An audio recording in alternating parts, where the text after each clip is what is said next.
specific moods.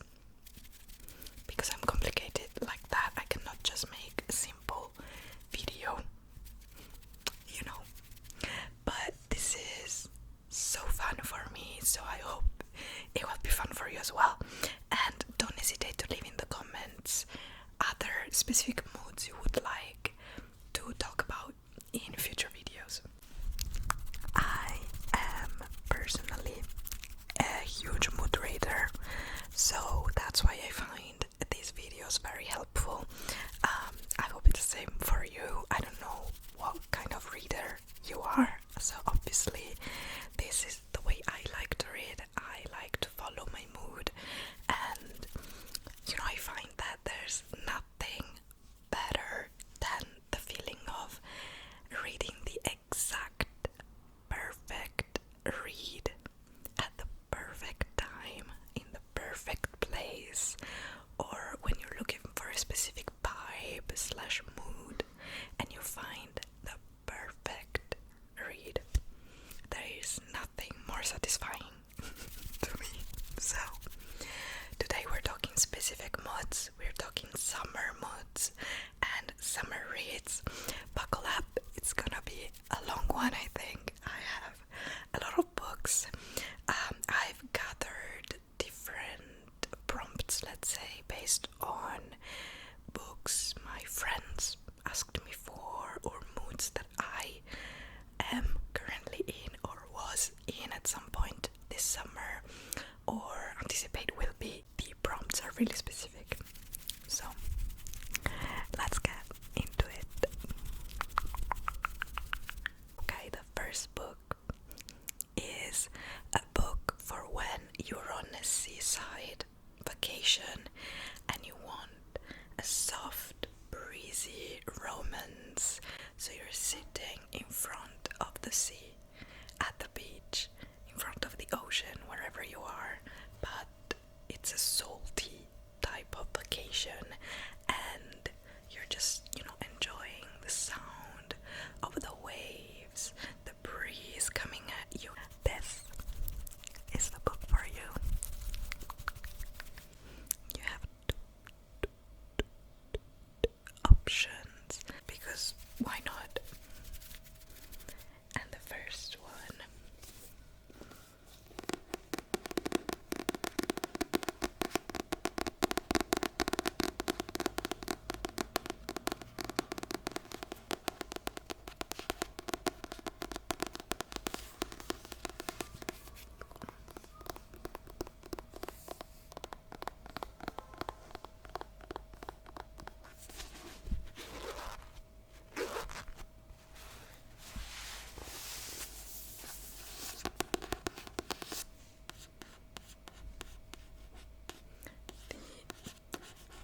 Song of Achilles. The Song of Achilles by Madeline Miller. I'm sorry, English is not my first language, right? So bear with me with pronunciation of names.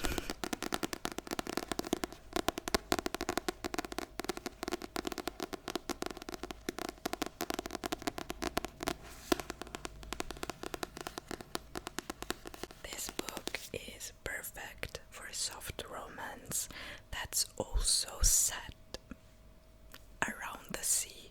So you will have a lot of scenes in, you know, a Mediterranean island or by the sea, in any case. But this book is great if your mood is leaning more towards a summer blues kind of mood, because it's sad. It's beautiful. It's beautiful, but it's also sad.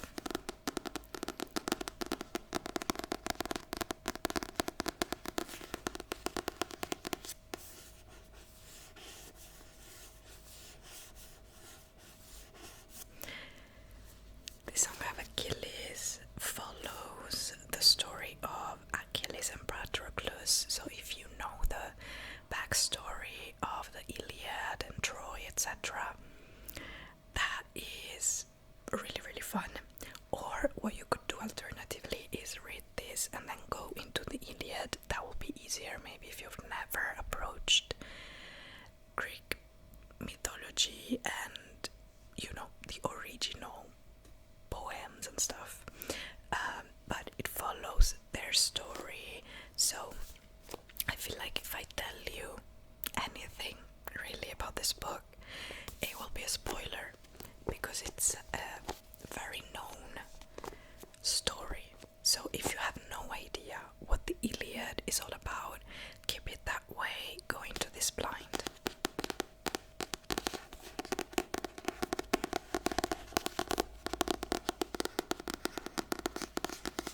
the writing is very poetic, and even the ambience, the atmosphere you will find throughout the book is very atmospheric, is very summery and almost eerie at some points, but in a sunny way. I don't know how to describe it apart from that, I'm sorry, but this is poetry. It's a sun-drenched book, but very poetic.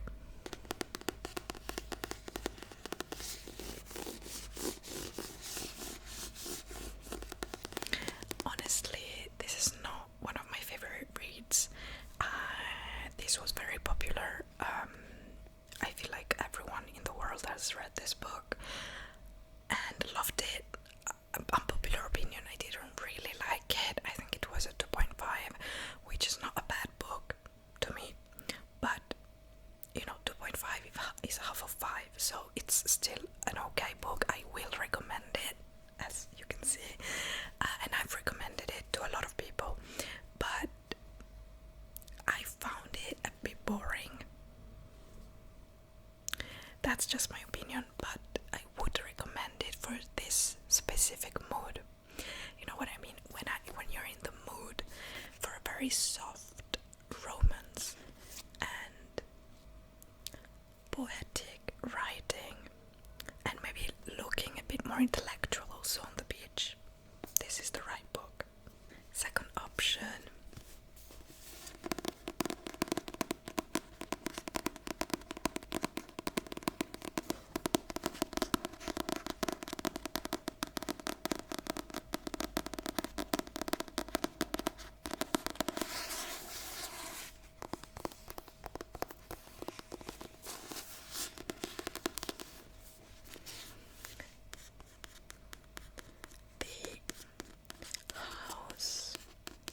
In the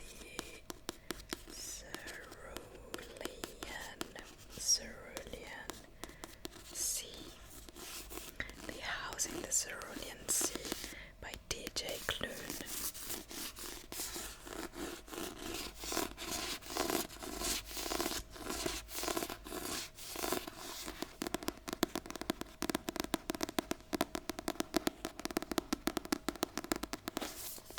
This book fits the mood perfectly, but it's a more light and fluffy romance than The Song of Achilles. This is a very soft, very wholesome romance as well, but more on the lighter, fluffier side. So depending on your mood, specific mood, you can reach for either of these two. Like a darker, more soulful, more summer blues romance, or a lighter, fluffier, funnier, honestly, summer mood. Both of these books are very wholesome and sun-drenched, as I was saying, so depending on your vibe, this book could be categorized as a cozy fantasy. That's how I would put it. I think it's a cozy fantasy, and you follow Linus Baker. I think, yes, Linus Baker, who works with the social services and takes care of different orphanages throughout this world, and he's just there to check that everyone follows the rules and that the children are safe. Basically, he is a very by the book kind of guy. He follows the rules and he tries his best to, you know, put everything in the box and check the right boxes, etc. So he's one of the best at his job, and he is given a classified assignment. So now he has to go to this isolated house in an isolated island, where 6 children with magical powers reside, and they are known as the most dangerous children. He goes there to try to see if everything is being dealt with correctly, if the children are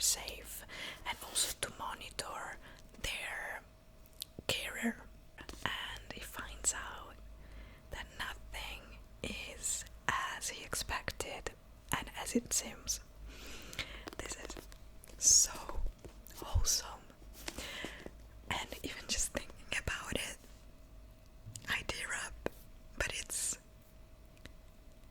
tears of joy. Okay? It's tears of joy. Whereas with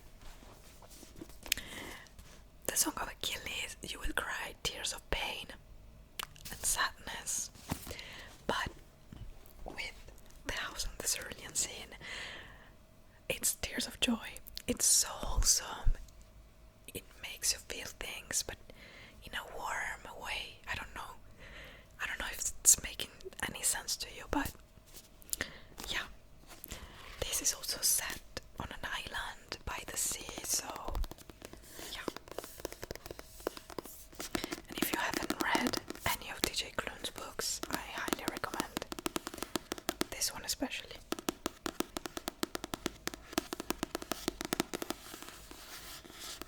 Also, it's a queer romance. Okay. Next up is I want a book that feels like biting into a cold watermelon. I love this.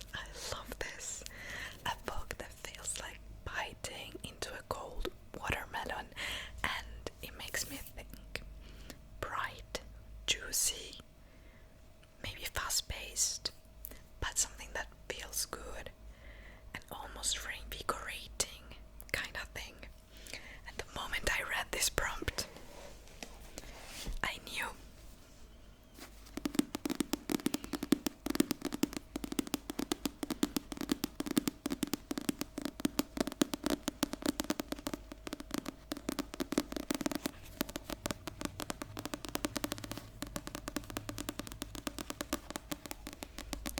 There is even a lemonade on the cover and lemons all over there, so I mean, yeah, it makes sense to me. Fresh fruit. By the way, just a random fact about me. A fresh lemonade is my favorite drink in the summer. Okay, don't question it. It's my whole life.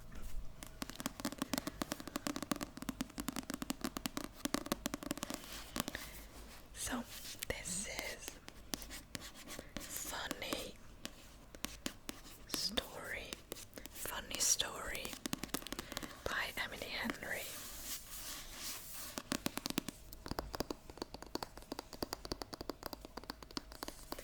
This also looks like biting into a fresh watermelon, you know what I mean?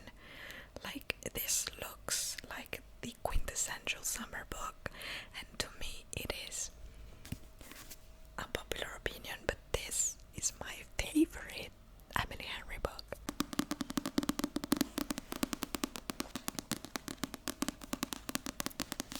This to me is the quintessential summer book, as I was saying. It's a friends to lovers romance dynamic, but if I say it like that, I feel like it doesn't convey the gravity, the beauty, and the wholesomeness of the romance itself. Anyway, it follows Daphne, who is a librarian and who just moved to this lakeside small town to live with her fiance. And one day she finds out that her fiance got together with his childhood best friend, and therefore they split up. Now she doesn't have anywhere to live anymore, right? So she moves in with her fiance's childhood best friend's ex-boyfriend, whom she cheated on as well with Daphne's fiance. Does that make any sense? And that guy is Miles. So they find each other in the same situation where they just broke up with their significant other because they got cheated on, and they don't have a place to live. So they both move into Miles' apartment. Well, I mean, Daphne moves in with him. And Daphne is going through this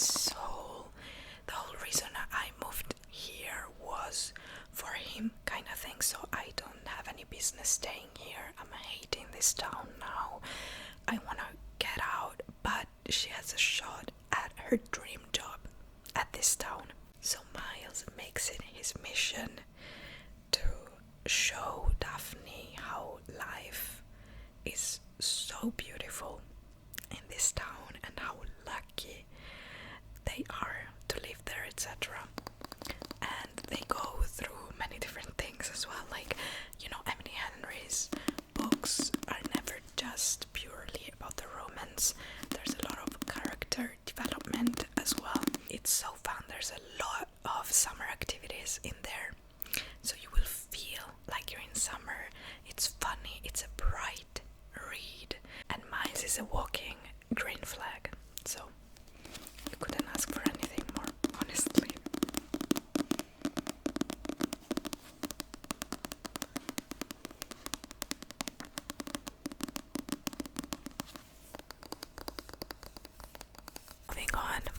Moving on. I feel like I need to be quicker. So next is a book for when you're melting away. You're melting in a heat wave. And you want drama, sweat, and intensity. So for this one, I feel like I could recommend one of the popular ones from this year, like The Favorites or even Daisy Jones and the Six, but I'm going to go with my favorite TJR book.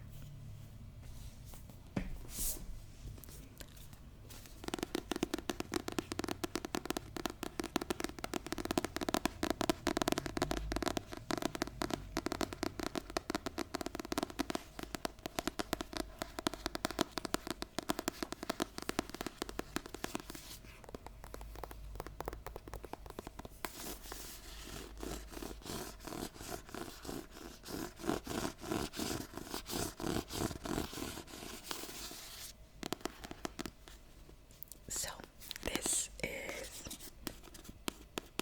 Malibu Rising by Taylor Jenkins Reid. This is my favorite TJR book so far. I just vividly remember reading it. I read it on the beach in the French Riviera on a very windy day, so the waves were waving, you know what I mean? And that was perfect because this book takes place in Malibu, so it's a surfer place, and all 4 of the characters we follow are surfers, whether recreationally or professionally, but they all surf. So that's amazing for a summer read. I feel like I love surfing, so this definitely brought me to a place I love. It follows 4 siblings who basically brought themselves up because they were abandoned by their father, who was the most famous singer at the time. So it's set in the 80s. Yeah, in the 80s in Malibu, and their father is Mick Riva, which if you read the other TJR books in this kind of Hollywood series, you would know. So they were abandoned by their dad, and their mom passed away at some point. So you're following their stories, but the way this book is told is very original, as usual with all TJR books. I feel like there's always a twist in the narration style. So this book follows the events that happen on one particular day, so the whole book takes place in one day, where the oldest of the siblings, Nina Riva, throws her annual Malibu party, and by the end of the night her house is on fire. So it tells you what went on throughout this day, from the preparations until the end of the party, basically at the end of the night. But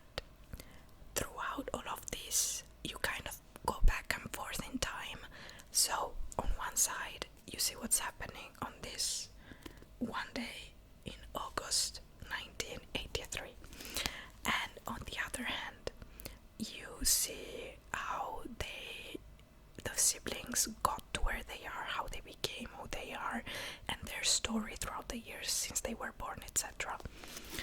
So it's very engaging. It's a then and now kind of narration style, but it's not boring. Sometimes it's boring, but this is not boring. This is drama filled. It's a rich people drama, but from the children's point of view, kind of thing.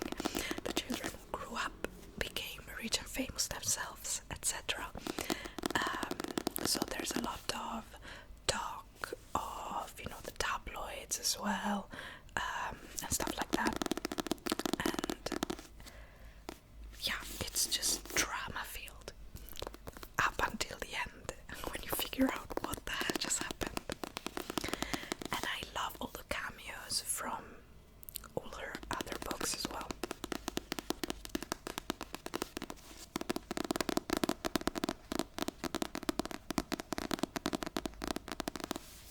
So yeah, that is if you want drama, sweat, intensity. Next is I want to feel like I'm in an indie movie set in a sleepy coastal town. And I've got the perfect book for this. It's actually one of my current reads.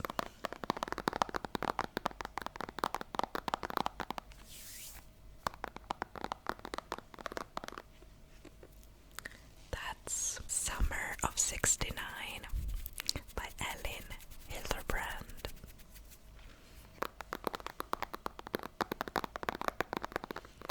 Okay, if you've seen my summer TBR videos, all the books I want to read this summer, that was one of them.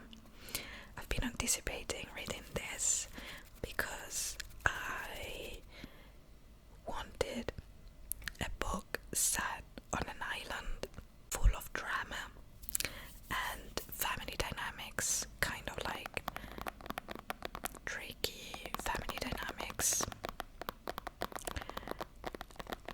And this book is perfect. It's perfect for this prompt. This book literally feels like you're in an indie movie set on a coastal town, right? Because it's set in Nantucket and Martha's Vineyard.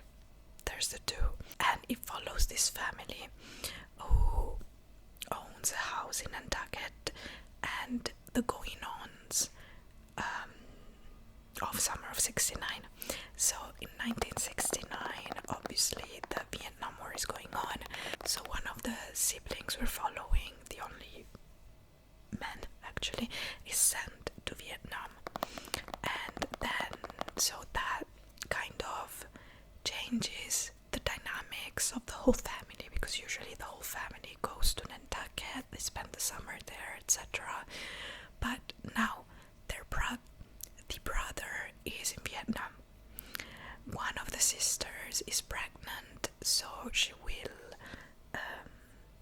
need to stay at home, and she cannot go have the usual summer activities. They usually have the usual summer in Nantucket. They usually have and do all the activities, etc.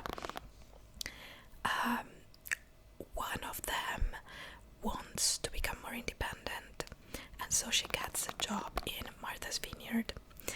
So it's a different island where she will see much more diversity, etc.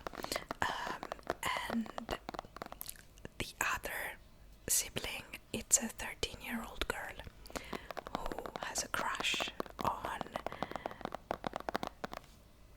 the grandson of a person who works for them in Nantucket, like the groundskeeper. So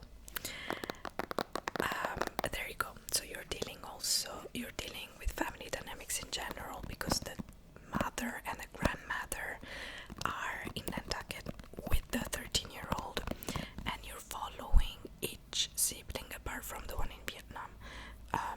So it's told from the perspective of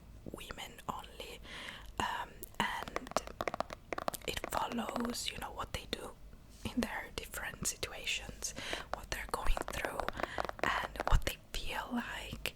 I'm so bad at describing this book, but each character is in a specific stage of life, and I'm including the mom and the grandma in this, okay? So wherever you are in their POVs, you see them struggling with different things, from teenagehood to becoming a woman, to becoming a mother, to being a mother, but to these grown-up children, and having lost the love of your life and find a new one and stuff like that. So it's very messy, it's very chaotic, and that was exactly what I was in the mood for when I started this. Chaotic family stories, and this is what it is. It's chaotic, it's coming of age, it's sad in Nantucket and Martha's Vineyard, so it's coastal towns, and it feels like it has this specific feeling of an indie movie, you know. So if they ever turn it into a movie, I really hope it's filmed sort of like, you know, the OC, One Tree Hill, this kind of vibe. Also, I forgot, but since one of the siblings is in Vietnam, it also deals with anticipatory grief. But it's not at all a heavy plot point, but it deals with this a bit as well. But this was so good. This was so good. If you have read other Ellen Hildebrand's books and have not read this one, I highly recommend.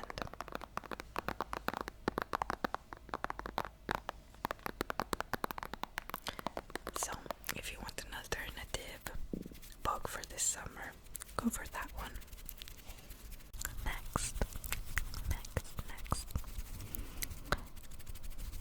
is a book for when you're out at a coffee shop on a solo date and you want a book that's sad but healing.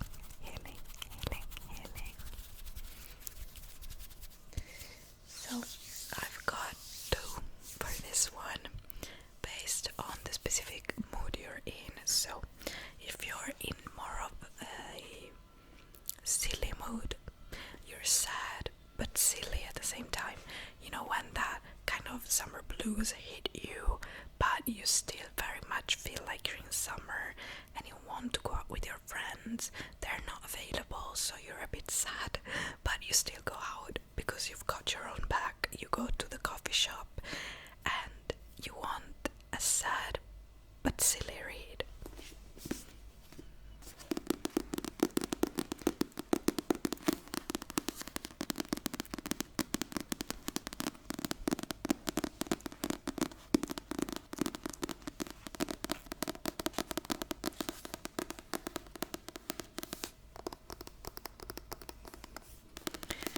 This book, I feel like it got his moment at some point and then no one ever talked about it again. And when I read it, I haven't finished it yet. I feel like I'm like 70% into the book and haven't finished it because I want to pick it back up in August when I know I will be in my summer blues vibe.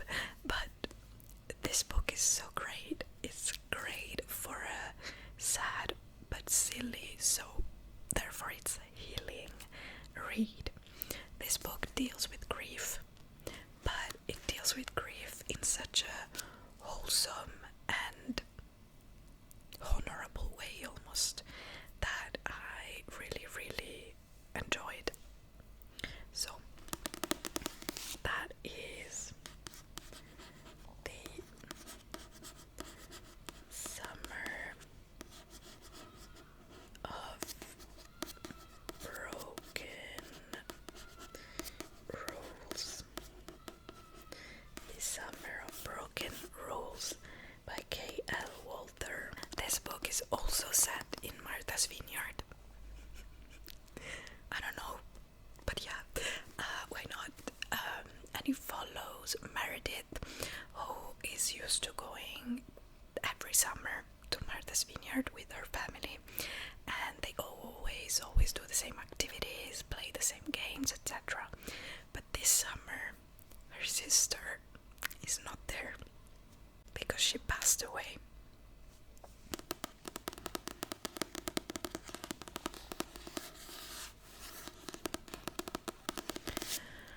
So Meredith goes to Martha's Vineyard with her family, also because her other sister or her brother, I don't remember, is getting married on the island. So they're organizing the marriage, and at the same time Meredith is determined to keep the activities they've always loved alive for her sister's sake.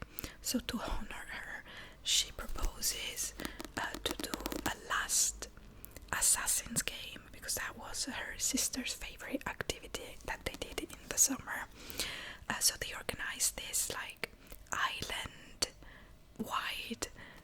assassin game with all the wedding guests, and you know, it follows all of that going on, and she kind of joins an alliance with one of the groomsmen, and so there's also a bit of a romance there, right? But this is sad.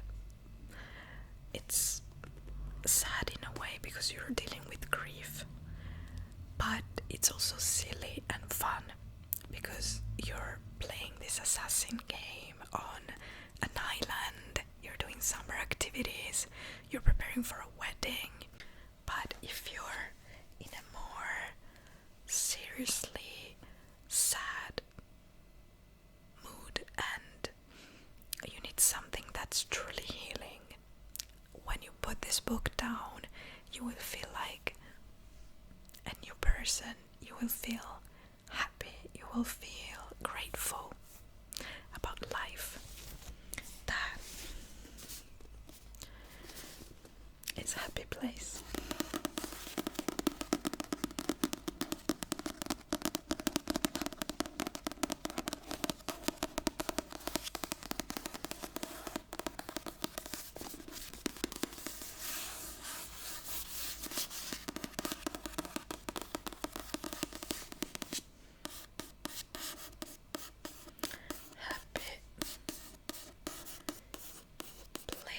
Happy Place by Emily Henry.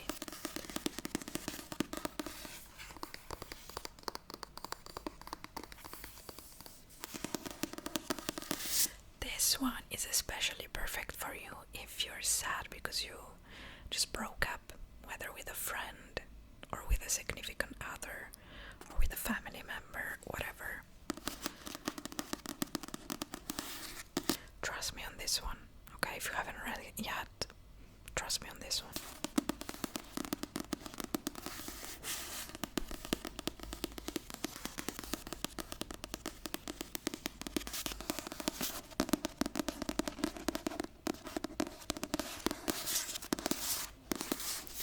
Happy Place has been my number one Emily Henry book for so long, and I think that things just shifted for me this year, but this has been my number one Emily Henry book for forever, and it's so special to me. This book has a piece of my heart, and I'm not sure I know how to describe it properly and give it justice, but it's a second chance romance where you follow Harriet and Win, who were engaged, and you follow Harriet and Win and their group of friends, so it's very found family centered as well. And this group of friends, every summer they went to this lake house and spent, you know, their holidays there together, but they found out that the parents of the girl who owns the house want to sell it, So they're going there for a last summer together. Catch is that Harriet and Win have broken up and no one knows about it yet. So they decide to not ruin everyone's summer. They decide to not tell anyone and to fake to still be together and happily in love. I'm not gonna say anything else, because one, I might start crying, and two, it would be spoilery, but yeah. So this book is heavy on the found family and on second chances.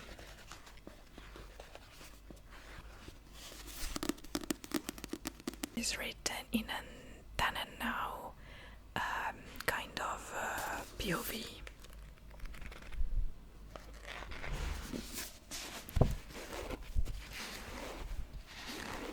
The writing in this is just pure magic to me. So, Happy Place by Emily Henry. I could talk about that book for years, so let me just stop there.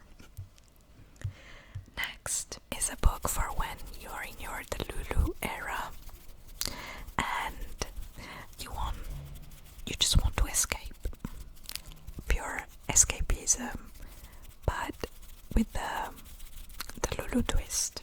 No, that was not clear at all. Pure escapism, basically. So, once again, I have a couple.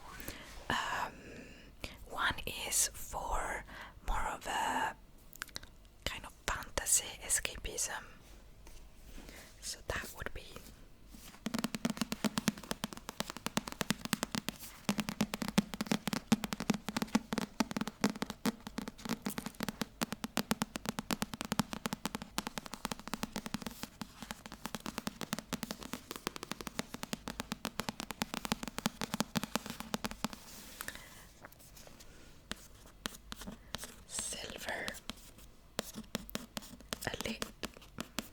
Silver Lit by Danny Francis.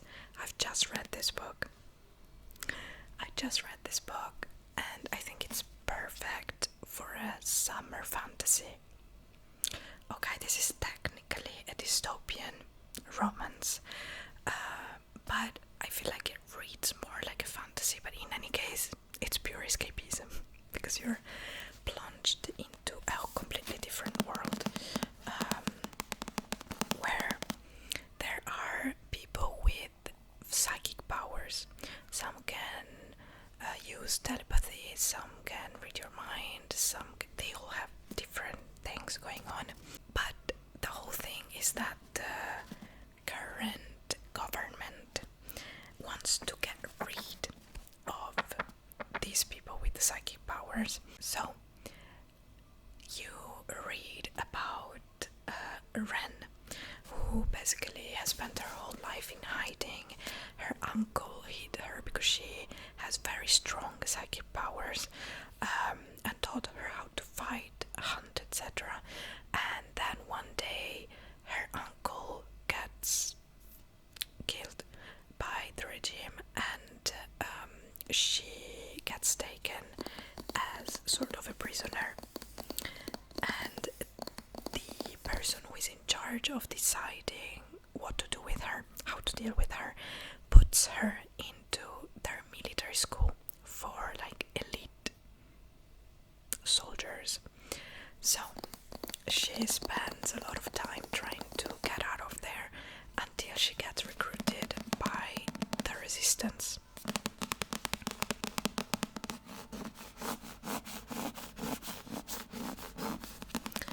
So from that point on, she tries to sabotage the system from the inside, but at the same time she starts to figure out different things. So you end up not really knowing who's a bad guy, in my opinion. This is the first book in a series, so it will continue, and it leaves you off on a sort of a cliffhanger. So yeah, there's a lot more questions to be answered, but I loved this book. I loved universe. I loved the characters. I got attached to these characters so quickly. I love the message, which I feel like I've interpreted it in a different way, but we will talk about it in my July wrap-up. But anyways, I think this is perfect summer escapism. It's also set in general in late summer, so yeah, there you go. And if you want to feel like badass and a bit Lulu and want to, you know,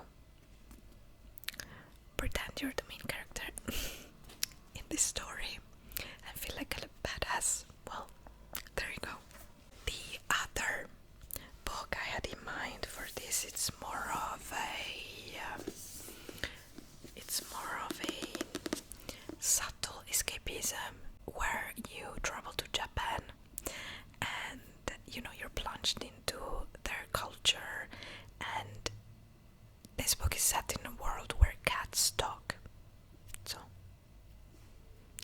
need I say anything more?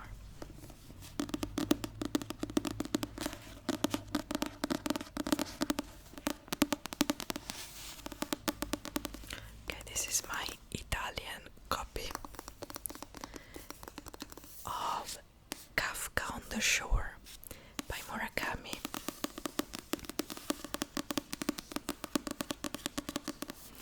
And I think this is one of the least known Murakami books, and it's one of my favorite books ever. Highly underrated in my opinion, especially compared to other Murakami books that are more hyped. So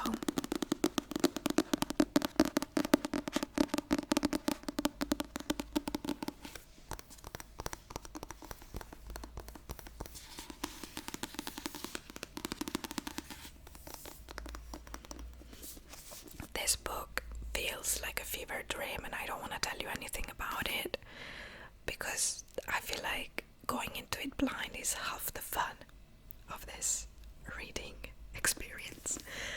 But yeah, you basically follow a 15-year-old boy and a grandpa who I don't remember. It's not his grandpa, I think, but like it's an older man who come from Tokyo and go to in the south of Japan. I don't know exactly where, but yeah, and they're both very eccentric characters, and one of them can talk to cats, and so they're both after different things when they go to the south of Japan, and they're looking for different answers, etc. But their paths kind of interweave. So yeah, I don't want to tell you anything more about this. Just know it's pure escapism. It's a weird world you're jumping in, and it feels like a fever dream. But it's so good. It is so good. I need to reread this. I've underlined so many things. I cannot believe that more people are not obsessed by this. Okay. Next mood is a book for when you're feeling spicy and you want tension, banter, and a little smut. I feel like Silver Elite would work for this too, because the tension in that book is top notch. But I went with a popular one. Yeah. But if you haven't read this yet, I mean, this fits the mood perfectly.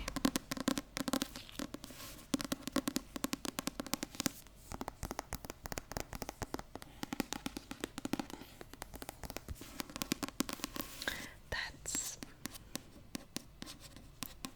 Heartless by Elsie Silver. This is a small town cowboy romance, part of the Chestnut Spring series, which if you haven't read, highly recommend. This is a grumpy ex-sunshine and single dad nanny trope too, with an age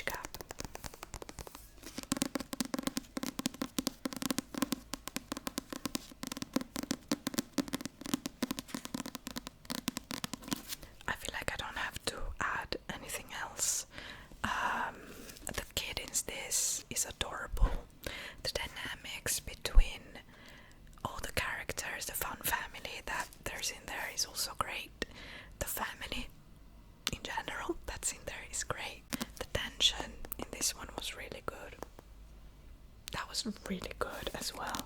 Like the push and pull between these two characters. Great.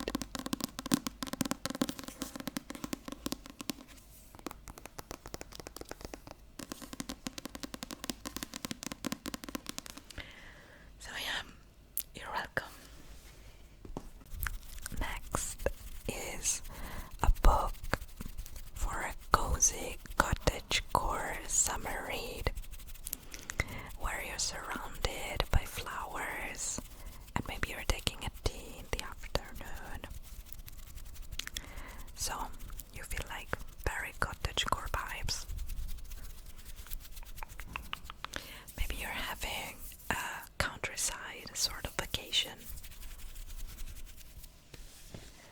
So I've got 3 books for this, so I'm going to go through them quickly.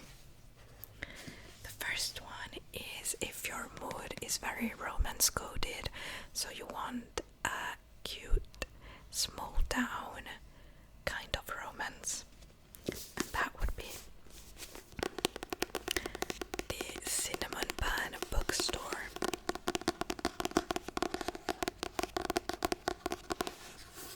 The Cinnamon Bun Bookstore by Laurie Gilmore, which is a book in the, what's it called, Dream Harbor series. If you look at the cover, I instantly thought this was set in a late summer. Everyone was telling me this is a fall book.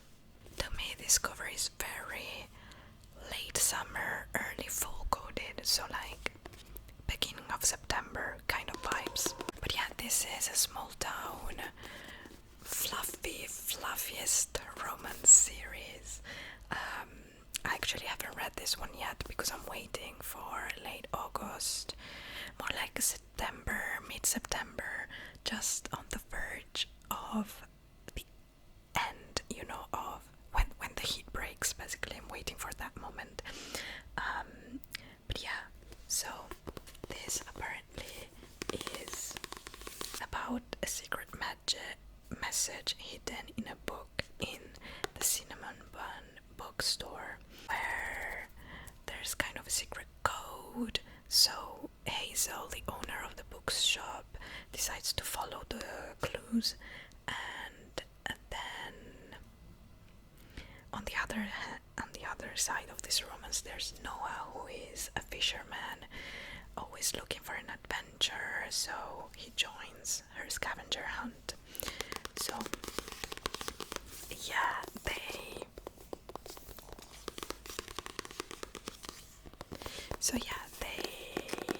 end up doing a bunch of summer activities, from what I know. But it's very cozy, very fluffy kind of romance. There you go. Next is a classic. So if you're in a very country coded vibe, pick up a classic. I took Emma in particular because it's my favorite classic ever, and it's one of the sillier Jane Austen books.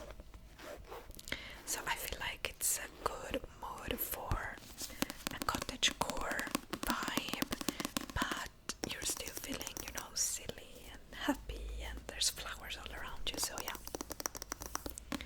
Emma follows Emma, who is a socialite in England in the 1800s, and she is basically friends with everyone,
there's three different movie adaptations. All of them are great.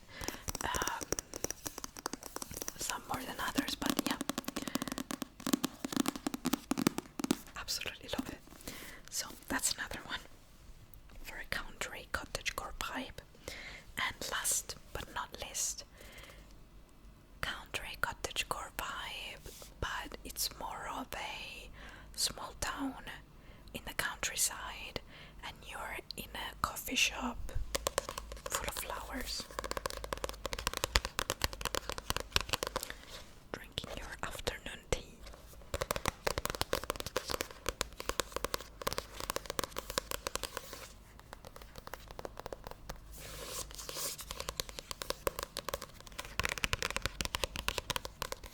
This book sounds so good. What the heck?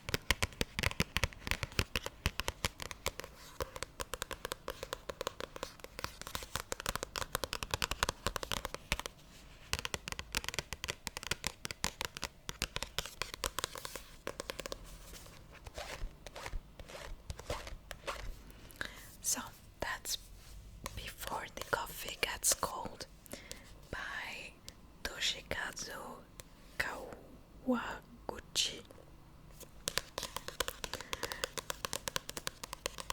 This is actually a series of 3 books, I think, and they're all under 200 pages, so you fly through them. This one is about a magical coffee shop where you can go back into the past, but the only one rule you need to respect is that you need to come back before the coffee gets cold.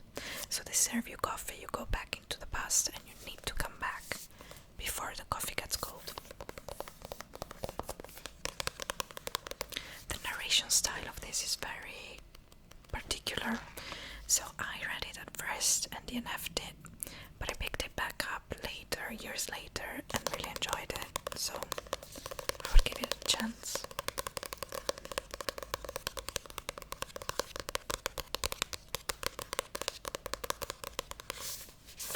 So there you go. Next, we have a gloomy, rainy day read, even though it's still July. A gloomy, rainy day read. And for that one, I also have different books. The first one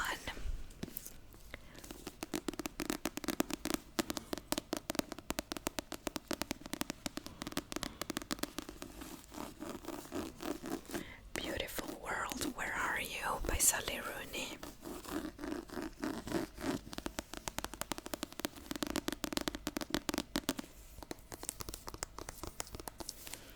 This book follows 2 points of view, Alice's and Eileen's, yes, who are college best friends, and it's set in Ireland, so I feel like it's a very moody, cloudy summer setting, but they do go at the beach once or twice.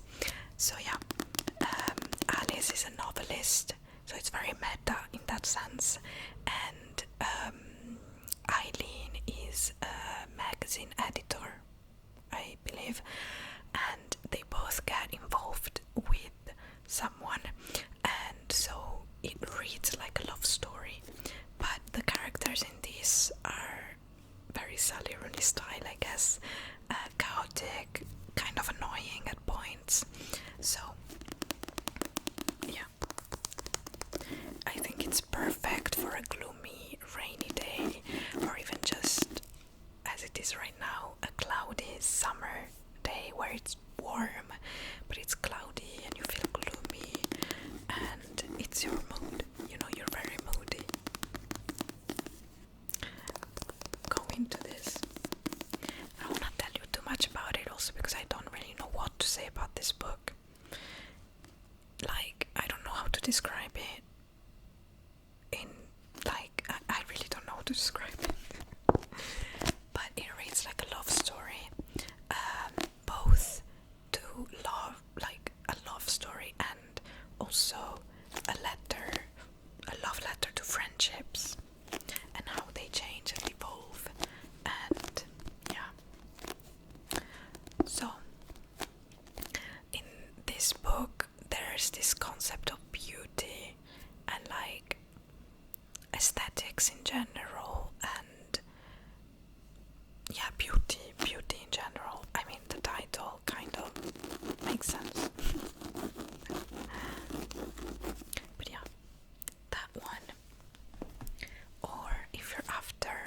quicker read, but that feels like a long book, and it's a subtle and soft love story, romance.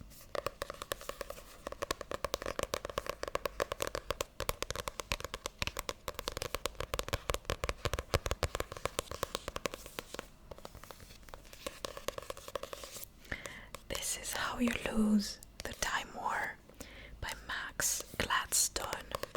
This book is under 200 pages, and it's an epistolary novel, so it's written basically through letters. It's an epistolary novel where there's these two people who are on conflicting sides of a cosmic war, who find this loophole to be able to write to each other and fall in love in the process. It's a sci-fi epistolary book.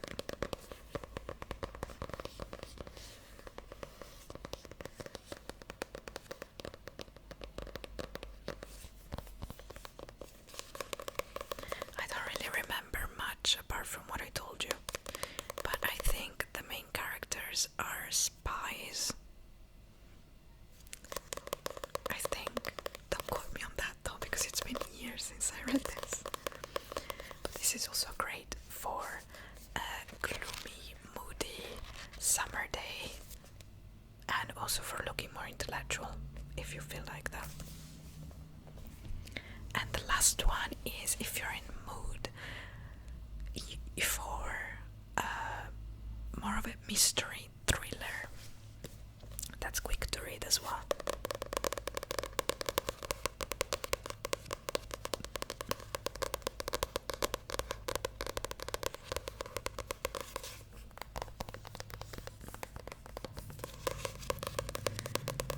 That would be We Were Liars. We Were Liars by E. Lockhart. I think, I don't know if it recently came out, but there's an adaptation. Is it a TV show or a movie? I don't know. That just came out on Netflix or something. Or Amazon Prime, I don't remember.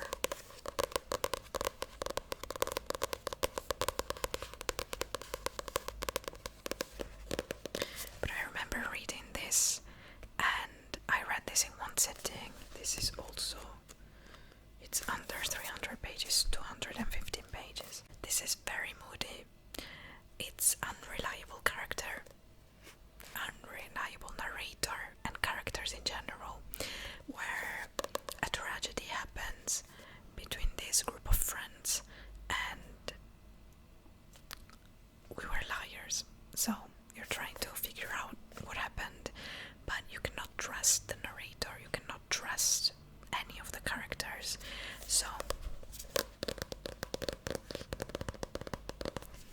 it says, we were liars, we are beautiful and privileged, we are cracked and broken, a tale of love and romance, a tale of tragedy. Which are lies, which is truth? You decide. So yeah, that's for another moody, gloomy day.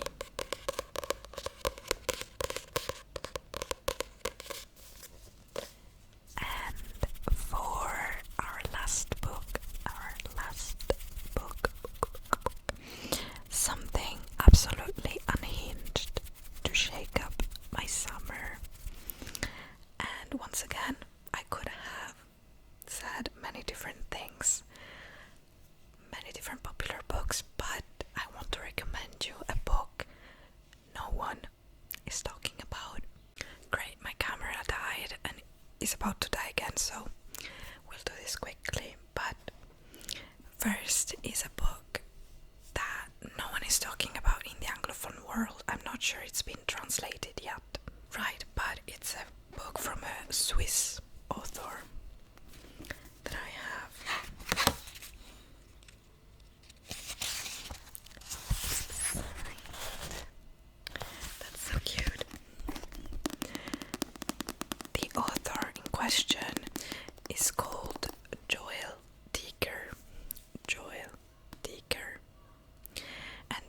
is An Animal Sauvage. This book is slightly different. Usually he writes more like police kind of mystery.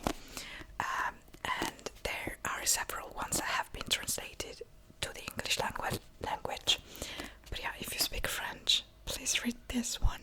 I love it. It's so different. It's more of a psychological thriller. It's quite unhinged. So it talks about this rich family who lives in the woods kind of thing, in around a lake in Switzerland, and another family whose husband/dad is very infatuated with the wife of the rich family, so he goes and spies on her through the woods, but he's the chief of police or something. So the rich family goes to him because they feel threatened, they feel like someone is watching them, and yeah, it goes from there. But you end up finding out, because it's a then and now perspective, you end up finding out that the wife of the rich family also committed her good share of crimes. And when you finish this book, you do not know who to root for. You do not know who's the bad guy. Everyone is bad. So it's very interesting. I absolutely love it. And this is what I love about speaking several different languages, that you can read so much literature from different countries and stuff. So yeah, but that's just a quick shout out for Joel Dicker.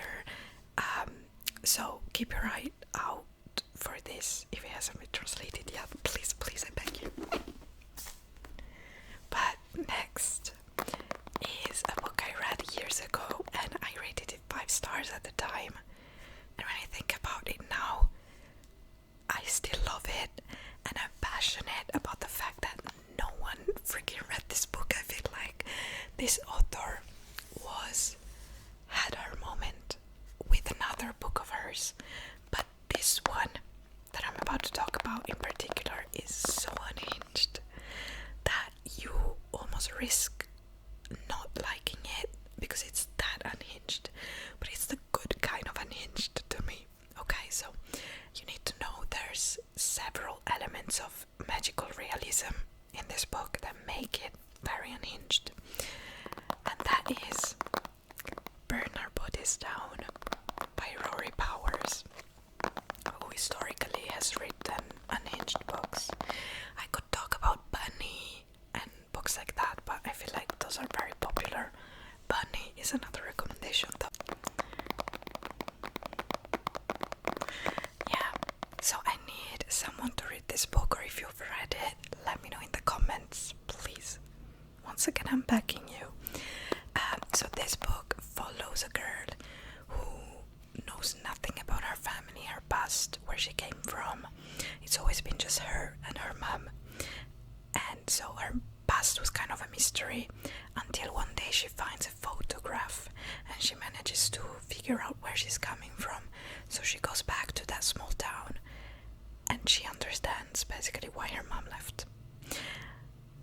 Her family there is known to be cursed, and history seems to kind of be repeating itself, and I can't say anything more than that because it's very unhinged. There's a kind of a mystery thriller vibe to it that ends in a way that you're like,